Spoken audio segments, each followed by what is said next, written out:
Today on Locked On Canadiens, we finally have our Olympic team reactions. We're going to talk about the surprises of the Habs so far with a special guest. And as always, we have our weekly forecast.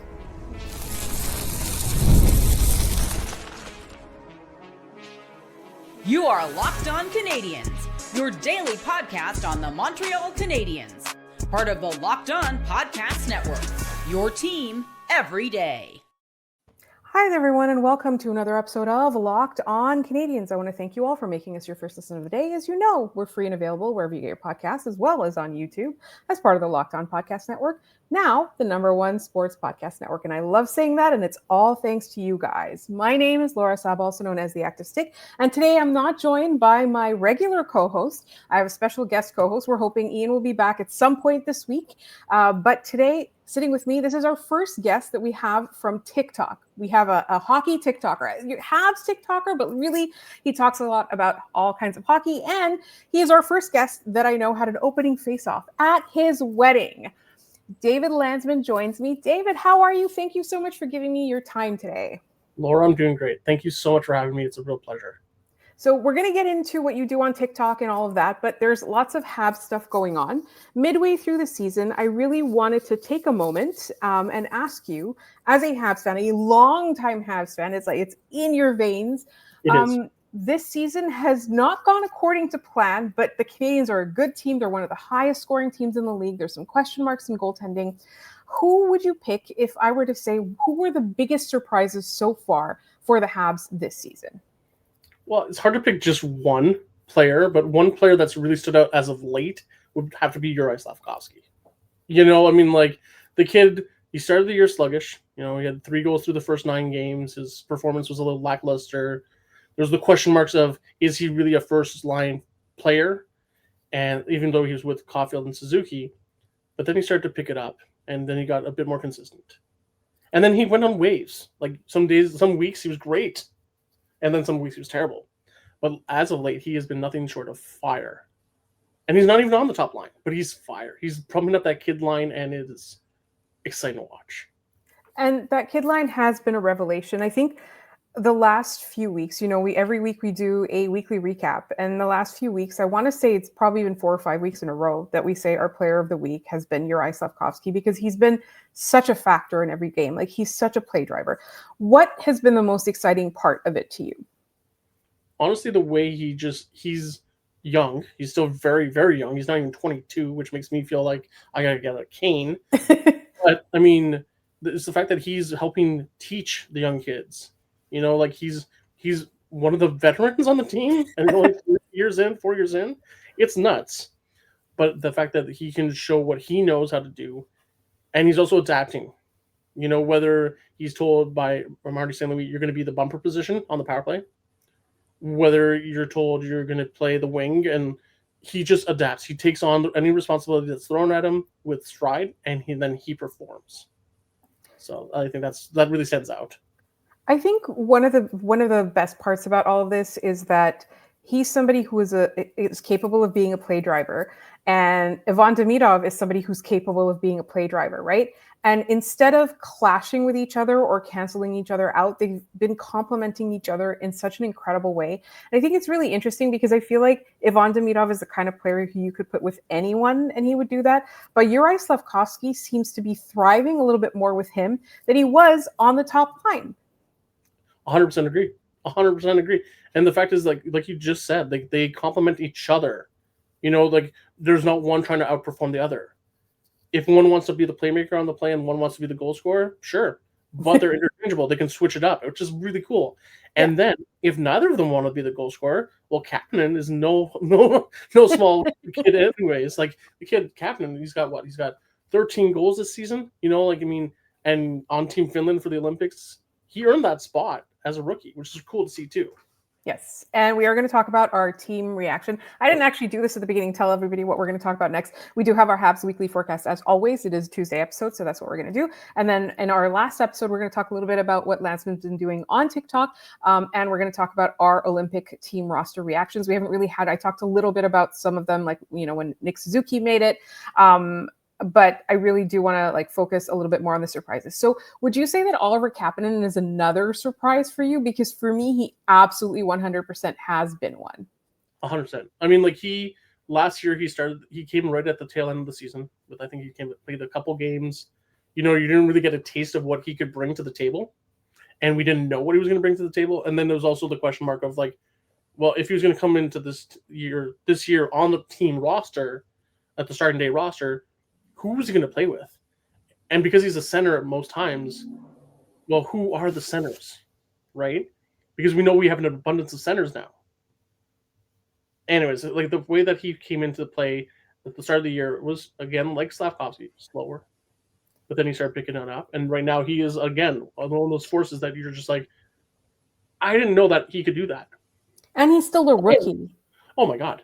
Well, the thing is like, I remember within the first few weeks of the season when he was doing phenomenal, Demidov was doing phenomenal, and Dobeš was doing phenomenal.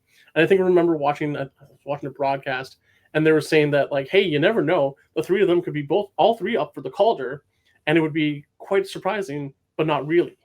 Right. That's also that conversation is kind of quieted, but still, it's crazy how young our team is and how well they're doing despite that. It's so exciting. And I talk about doing well despite their youth. I want to say it was on Game Over that I said it. Hopefully it's not on this podcast so people aren't hearing it all over and over again. But I feel like Oliver Kapanen is a rookie who plays like a veteran. I love like his work ethic. I love the way that he knows what to do. He honestly, he's like exactly what you want. There were some really unfortunate injuries to key players early in the season. And he was able to step in, not just grab the opportunity for himself, but really contribute. You know what I mean? Like, it's not something where like by default, he has to be there. There's nobody better. He's there and he's thriving. Right. And I really love what he's done. Are there any other surprises that you wanted to bring up for the Canadiens this year? I mean, it's a surprise, but it's not a surprise. But Lane Hudson, in my mind, because of the fact that like we know what he's capable of in terms of what we saw last season in capturing the Calder. But like at this point, 42 games into the season, and he's still a point a game. I mean, wow. I'm like already setting a career high in goals, yes, but like still like the kid is like unbelievable. It's like so there's a lot of things that I look at the team and I don't think, oh wow, this has been a letdown. Yeah. It's more like the people who have been matching the expectations, or then a lot of them have been exceeding the expectations. I want to say something. I need to eat crow on this podcast, and it's sad that Ian's not here to see it because he kind of argued with me on this at the beginning. Before the season started, and even in the last off season, I came into the season saying that Lane Hudson was still going to be good, but he was going to have a sophomore slump, right? Because all year long last year, Ian said, this is the worst version of Lane Hudson we're going to see. And I'm like, I don't know. His sophomore season's coming up. I'm not sure. There's going to be a slump. And not only does Lane Hudson prove me wrong, I now have to say on a podcast that I co-host that I was wrong about this. And again, a lot of players have sophomore slumps. It wouldn't have been a crisis or anything if he had one, because most of them recover. But this is like what he's doing is incredible. So yes, it is a surprise. It's a surprise to me. And I think for me, what I find is that game to game, you see him change as a player, right? The biggest surprise is just how adaptable he is and how much he evolves. We are running a little bit out of time, but were there any other surprises you wanted to mention, positive or negative, as we are at the midpoint of the season? I mean, okay, let's like I'm just looking at the roster. Sorry, I'm like cheating and looking at the notes. But I mean, like Demidov, I thought he was going to do a bit better than he is, but I'm not saying that he's not doing well. Right. How's that? That's fair to say. And I thought that like the one thing that's really made me the big question mark is the goaltending. Like I thought that at least one of them was going to step up between Dobeš or Montembeault. I did not think we were going to go through the 3 goalie system again, but here we are. And then one of the last things I'd add is like Alexandre Texier, bringing him in. Like, like I didn't think anything of it. I was like, okay, cool, great, whatever. But he's an Olympian. No, but I mean, but at the end of the day, he's actually been helping contribute as well. Yeah. He's taking on his role with stride and he's actually doing well. So I would agree. Like that trade to me has been one where I find it like really, really surprising because of, I guess last season it wasn't so great. His situation wasn't so great. And it's just like a perfect example. Some players just need to be put in a position to succeed. And he has been, and he's like grabbed it by the horns. And I love seeing that. All right. Up next, we're going to do our weekly forecast. We're going to talk about the games of the week, what the Habs need to do to win them, and what we expect out of this week. And that's coming up in just one moment here on Locked On Canadiens. Today's episode is brought to you by Rocket Money. Let's be real. Managing your finances can feel really overwhelming. Between subscriptions you forget about, bills that keep going up, and trying to figure out where all your money actually goes each month, it's easy to feel like you're losing control. And who has time to track every transaction or hunt down hidden fees? And that's where Rocket Money comes in. It's the personal finance app that helps you take control. It finds and cancels your unwanted subscriptions, monitors your spending, and helps you lower your bills so you can grow your saving. I was shocked when Rocket Money showed me that I was paying for Patreon for a publication that no longer existed. I'd completely forgotten about it, and Rocket Money has already saved me money. I love how it tracks all my subscriptions and lets me cancel them right through the apps with just a few taps. No more hunting down customer service numbers or getting locked into a cycle where you're re-upping again. Let Rocket Money help you reach your financial goals faster. Join at rocketmoney.com/lockedon. That's rocketmoney.com/lockedon. rocketmoney.com/lockedon. I'm back with my special guest, David Landsman, hockey TikToker. He's our first TikTok guest that we've ever had. And as you know, here we try to bring in all the voices from around the Habs community. And today we're going to be doing our weekly forecast. And he's familiar with this. We run through the week, the games of the week. We do it every Tuesday, unless it starts on Monday. So next week, our weekly forecast is happening on Monday because the Vancouver game is on Monday night. And we talk about the games that are coming up and what the Canadiens need to do to win them. No Tuesday game this week. Instead, the Canadiens start their week on Wednesday with a game against the Calgary Flames. Through 41 games at this point, as we're recording this, they are 18, 19, and 4. Really not the best. So, Landsman, if I ask you, what do the Habs need to do to win this game? What do you think? Score more goals. I'm going to go with that. The obvious answer. No, I mean, in all honesty, the thing that scares me always about the Habs in past and present is whenever they play against a really tough team, they super exceed. Like Sunday versus Dallas. Dallas is second in the league, and they went out and played them a full 63 and a half minutes and won the game. But then they'll play a team that's terrible, and then they'll lose, and you'll be questioning a lot of it. But for Calgary, I think they have to jump on the goalie right away. Whether it be Dustin Wolf or whether it be, Logan Cooley, Devin Cooley. They have to make sure that they find the holes. And they also have to play a disciplined game. They have to work on their special teams because lately it hasn't been performing at all. Right. So. I think the penalty kill kind of saved them in a couple of really dicey situations, but the power play is really not clicking for the Canadiens. I think they've had one goal in the last, I want to say 7 or 8 games. There was the 4-on-3 goal against the Panthers, and then after that, there have been none except for that one in Dallas, right? So that's a tough one. But Calgary is not a good team, like you said. You gotta really make it hard for their goalie. Like here on this podcast, we like to say, I need to see your butt in the opposing goalie's face. That's what I need to see. If they do that, they've got players who can do that. Brendan Gallagher. Oliver Kapanen's really good at that. There's some guys that can do that. So that's really the Calgary one is don't play down to your opponent. The key is, early and often get a lot of shots on the goalie and don't play down to your opponent. Up next on Thursday, they have the Florida Panthers. The next 2 games are in the division. And at this point, while we're recording this, the Florida Panthers have played 41 games. They are 22-16-3. After suffering key injuries and getting off to a really poor start. We saw the Montreal Canadiens play them really well just a week ago, and we saw them win in overtime because Brad Marchand can't help himself. What do you think are the keys for the Florida game? Keep what they're doing against Florida, whatever they've been doing, because right now they're on a 5 or 6 game heater against Florida. Last year, Florida was only swept by one team, and that was the Habs in 4 games. And that's always nice to see, even though we didn't win the cup and they did.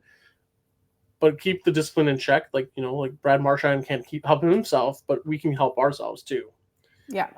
I also think that if we keep to our core values and what we're good at in terms of jumping on the puck first, playing the body, we're going to be set for success. So I think, although it's going to be a second end of a back-to-back, the good thing is there's no travel involved, which is at least a little bit of a silver lining.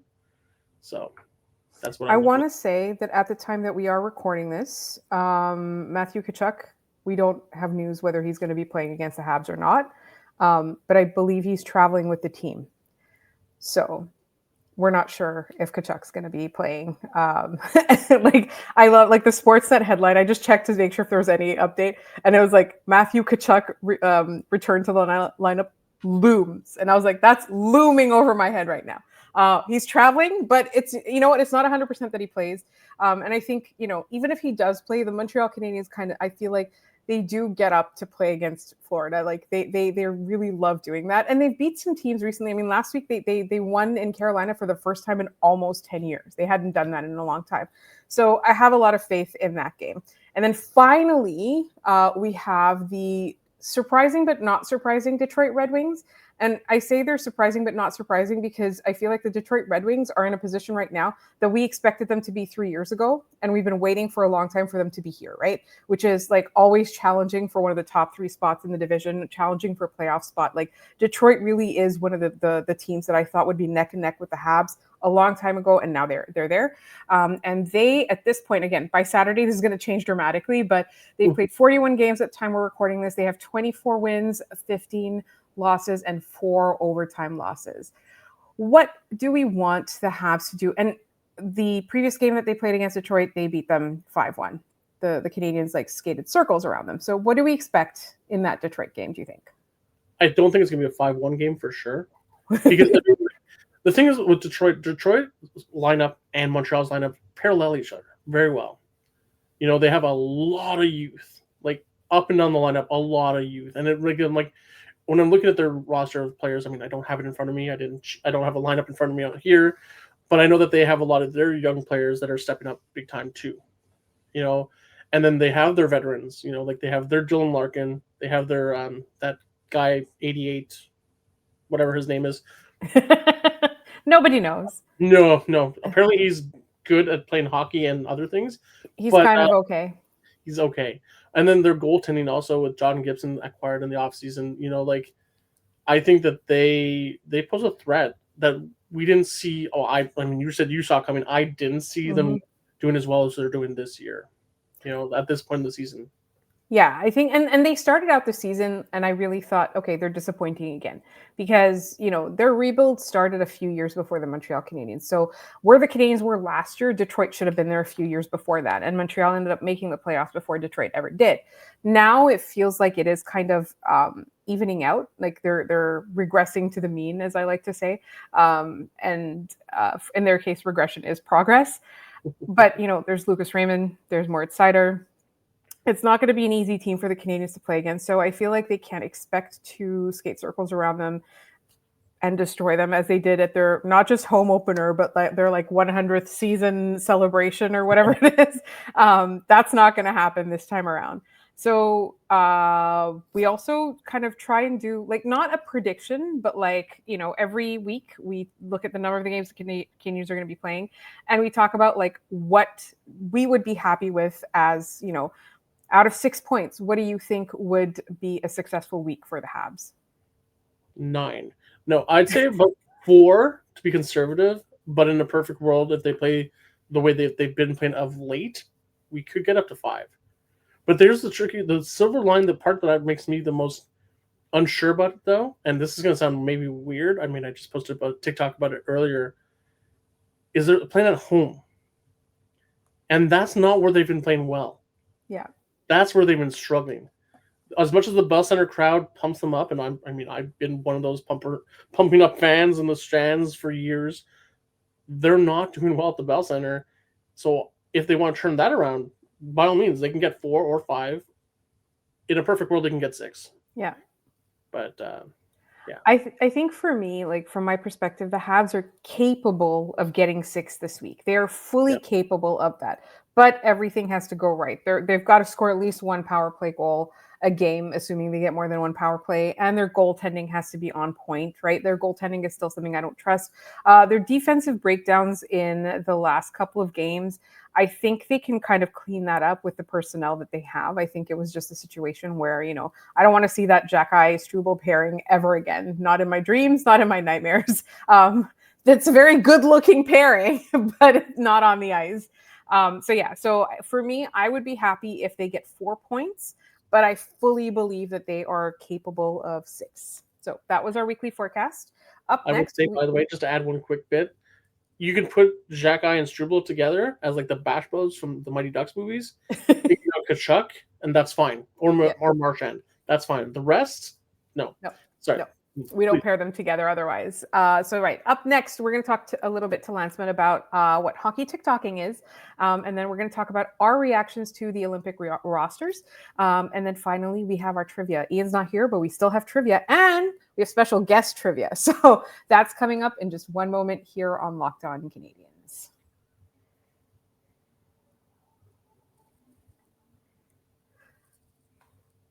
All right, so let's get started. First, I want to hear about hockey TikToking. Let's maybe give us like a very quick few minutes summary of your hockey journey, Habs journey specifically, and what made you decide to start TikTok. And, I'm a podcaster. I talk for half an hour. Like, what do you do in a few minutes that I do in half an hour? So let's talk a little bit about that. Why did you decide to do it? How it's been, like what the reaction has been and what you love about it. Okay, well, I started covering and like writing about hockey as a writer 21 years ago, which makes, again, me feel like taking out the walker back in 2005. And I've always enjoyed talking about hockey because it's something that I know more than most things. Like ask me to talk about history. No. Ask me to talk about movies. A fair bit about knowledge, but hockey is that bread and butter. So I've always enjoyed talking about it. People always enjoy talking about it with me because they know I can carry a conversation well.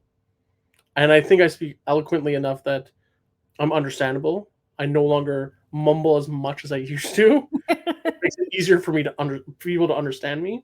So I started doing a hockey TikTok page, I'd say roughly in the beginning of the pandemic. And I started that because it was an outlet. I was a healthcare worker back in the day. And, I was seeing some horrible things during the pandemic. So to distract me from that, I was able to just, do a silly video here, silly video there. It wasn't really hockey at the start because I thought also like all the adding of images and stats and lines. And I was like, although I studied cinema, I was completely dumbfounded and lost. Then after a little bit of discussion with the partner and her giving some sage wisdom and ideas and advice, I then started doing hockey TikToks. It was about 2021.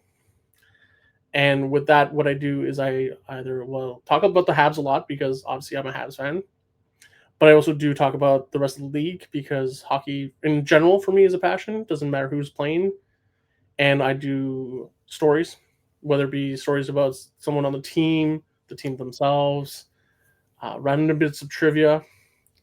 I can tell personal anecdotal stories about my past and something hockey related. Like I told back in 2016, at a job I was doing, I had, for example, the Dallas Stars. They came into my workplace, and I got to put Jamie Benn in handcuffs. And people were like, "Oh, what did you do?" Or I did an interview with Ryan Nugent-Hopkins, and it ended up on Sportsnet. Those are things that are like, how? And I tell my stories because I have a bunch of them. And then I also talk about my random knowledge for stats and useless knowledge is what I call it. Like my co-host would strongly disagree with stats being useless knowledge. No, well, okay, the way I say useless knowledge in terms of like one of the challenges that I often have done before is called the alphabet challenge. So I use a randomizer that goes above my head and it picks a random team, right? And from there I see Montreal and then I pick a player from the letter A through to Z that played on that team. So whether it be the Habs, and I say my trick is, okay, it's the Habs, I have to use that for X. because there's only been ever 2 players with the letter X, and it's Florian and Arbor Xhekaj. So X. And I go through that. And then people say, well, how do you know how many players played for X team or played for that team or had that amount of stats, that number of goals? And I tell them, I don't know. It enters my head and it doesn't leave. Because as a kid, I used to collect hockey cards. And as much as I'd like to look into hockey cards and saying, oh, that is a Peter Forsberg rookie, I'd also look at Peter Forsberg rookie and be like, okay, and he was born July 20th, 1973 in Ornskjold, Sweden, and like was the 6th round overall pick in the 1991 draft by the Flyers. That's what I would look up. And people would be like, why does it matter? I'm like, it doesn't. It's something that I want to know. Yes. So it's all things hockey, really. But you do a lot of Habs reactions. Like, I think, like, yeah, like, I know, like, you talk, like, you know, I think the most recent video that came across, it was from a little while ago, but like what goes on my For You page, like, it was something you talked about the Avalanche a little while ago. I want to say, like, it was when they did something that no team has done. I want to say it was something like that, like, because they've only lost 2 games, right? Yeah. At the time, we had only lost 2 games in regulation all season. Yeah. 39 games, 40 games. Yes. Which is unheard of, you know, right. like, but yeah, no, I do breakdowns of the teams. I also like you said about the Habs. I do talk about the Habs prior to every game's puck drop. I do a 1 month. I do a 1 month summary about the last few games. No, I do a 1 minute summary about what is to come in the game. So I talk about the Habs and their past few games and what went well or what didn't. I talk about their opponent. I talk about the starting goalies as best I know who's the starting goalies. I base that on daily face-off. And then I tell them, like, that's what it is. So for those of you who are watching on YouTube, you can find the username, the handle on our YouTube page. But for those of you who are listening, where can people find your TikTok? Landsman.at.the.rink. I apologize, that's a bit long. I mean, that's where it's going to be on TikTok. There is plans to move forward into doing bigger and better things in 2026. But again, that I can't talk about right now because I don't have all the details. I have to talk with my boss, my manager, my mirror. It's all the same person. And go from there and see what my next steps are. But for now, TikTok is Landsman at the rink with periods separate every word. And you can search like that Landsman hockey guy. It'll come up that way too, because that's your like display name. All right, let's talk about the Olympic team rosters. Like, so far we have heard from the USA, we have heard from Sweden, we've heard from Finland, we've heard from Team Canada, and we've heard from France.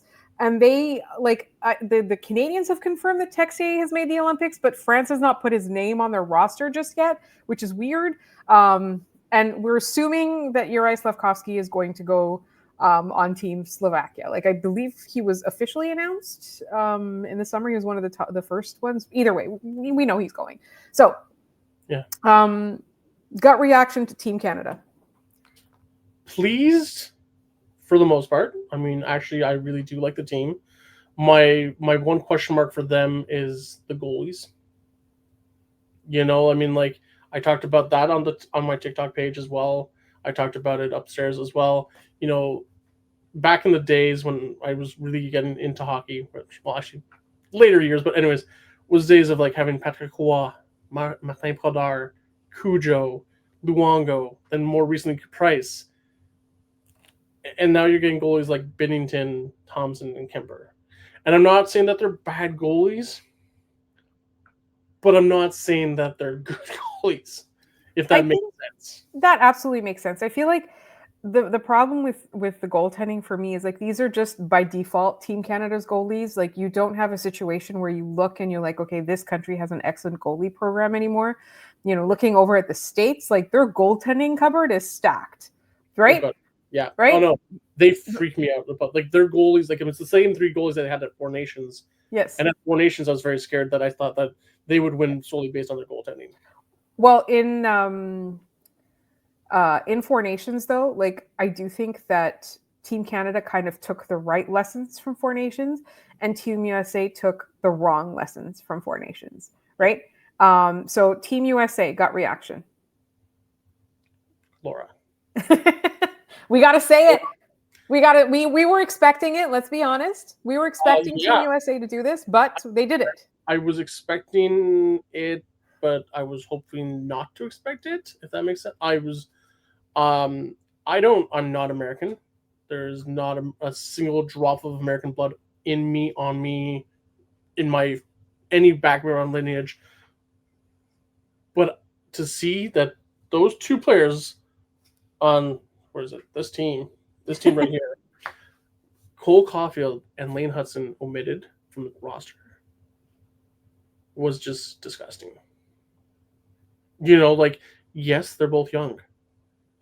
And I know that in the past that the Americans have preferred going for the veteran older squads. I looked at their roster. Their roster is very young. But they're big.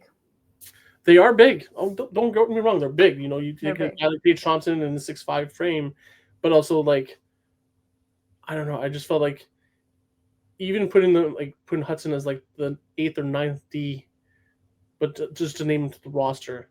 Yeah. And Caulfield to put him on the 3rd or the 4th line doesn't matter. To leave them snubbed and then taking other players instead, it really gave me the ick. And I felt bad. Yes, and you feel bad for them, and that is. But what also gave me the ick is they didn't just leave these two guys off. They also left Jason Robertson at home. In what world? In what world? Do you know what I mean? And then Adam Fox. So if you're not taking Lane Hudson, but you're taking a more experienced version of him, or a better version, let's say, or a more advanced version, whatever. Adam Fox is a great defender. Over the course of his career, Lane Hudson's going to blow him out of the water. That's fine. But you also don't take that guy. You don't take Lane Hudson, but you don't take anyone that's like him. And to me, that's yes, you got to be tough to play against. You have to be tough. You have to be large, but you also have to have skill. And I feel like they've sacrificed skill for large, right? And so their goaltending really terrifies me. But overall, I do feel that they didn't take the best possible players that they had at their disposal. Team Finland took Oliver Kapanen, which honestly, I'm so thrilled for the guy. He played his way in his rookie season onto a national Olympic team. Overall, Team Finland, to me, screams the fun team. I really like their forwards, but I'm not too sold on their ability to defend. Yeah. Yeah. It will be their weak spot for sure. Yeah. That and goaltending, because Saros, as much as he was a great goalie back then, he's not as solid as he is now. So there's a lot of parts there. Another thing that I was going to allude to, by the way, you were talking about Adam Fox. He was named to the roster, correct? No. Oh, no, he wasn't. Okay, thank God. Yeah. Because I was going to say, the thing is that if they're taking chances on players that have been injured all year and are just coming back to their stride. Matthew Tkachuk is that example. Granted, Matthew Tkachuk is also a player that is really good, and he would benefit on this team tremendously. It just sucks when they're taking advantage of players that have been doing great all year. I remember that after the roster was named for the Americans, I felt so bad. For one, also, it was a happy birthday to Cole Caulfield that came snubbed. Happy birthday to you. You didn't make it.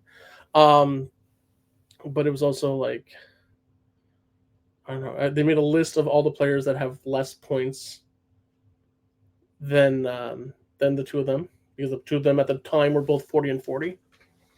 So I don't know. But it's gonna be an exciting time to see the Olympics. I always enjoy Olympic hockey. I'll stay up late. I'll get up early. Mostly stay up late, but still. And yeah. We didn't mention Sweden yet, but yep. Sweden to me is a team that I think I'm going to enjoy watching. Okay. And one thing that I thought they're super exciting, but a couple of people that I was talking to were like, yeah, but Laura, these guys are all on the wrong side of their prime.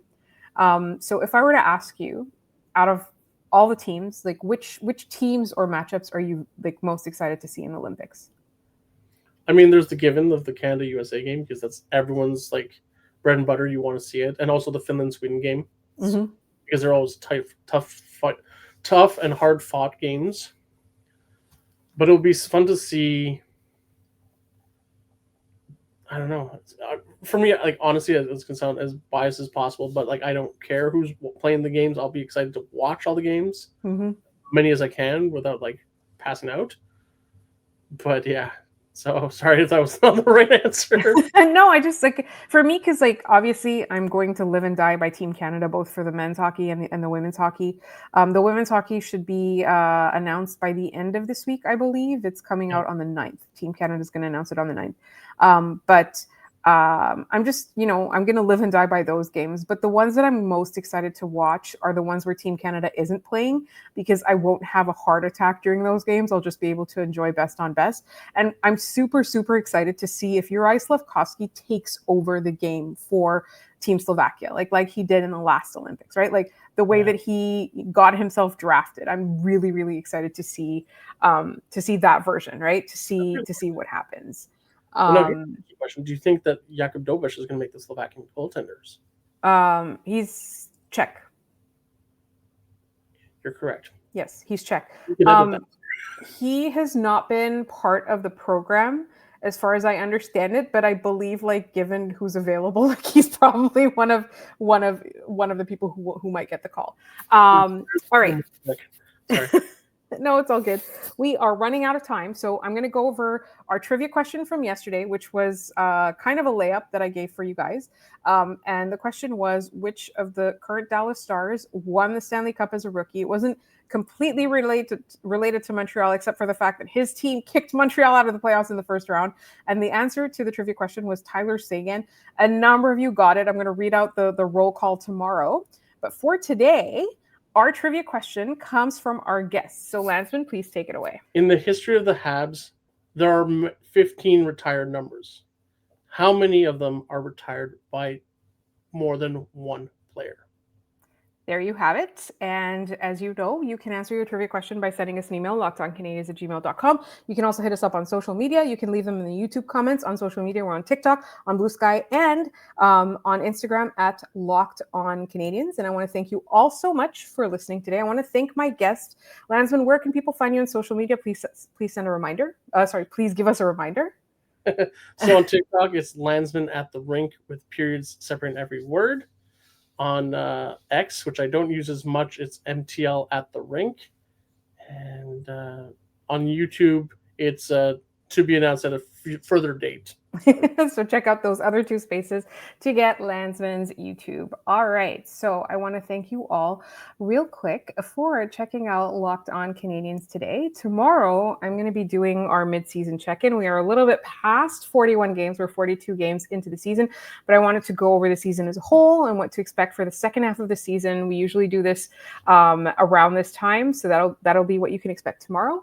Make sure you subscribe to and that you follow Locked On Canadiens so that you get all of the latest episodes. And if you want to find us on social media, we are on Instagram, TikTok, and Blue Sky at Locked On Canadiens. Our email address is lockedoncanadiens@gmail.com. You can also send us mailbag questions there, answer our trivia. Also, you can just send us pictures and stuff. We love that. Anecdotes about the time you met Arbor Jacki, for example. And if you never miss an episode, the Everydayer Club is built for you. Get Locked On Canadiens ad-free plus members-only Discord access and more. Head to lockedoncanadiens.supercast.com to join the club. So for those of you who are on video, you will get sent to the first ever 24/7 National Locked On Podcast Network YouTube channel. And on audio, make sure that you make your second listen of the day Locked On NHL, where they have game nights. They recap all the games, and sometimes you will see myself or my wonderful co-host on there. I want to thank you all so much for listening, and we will see you all tomorrow.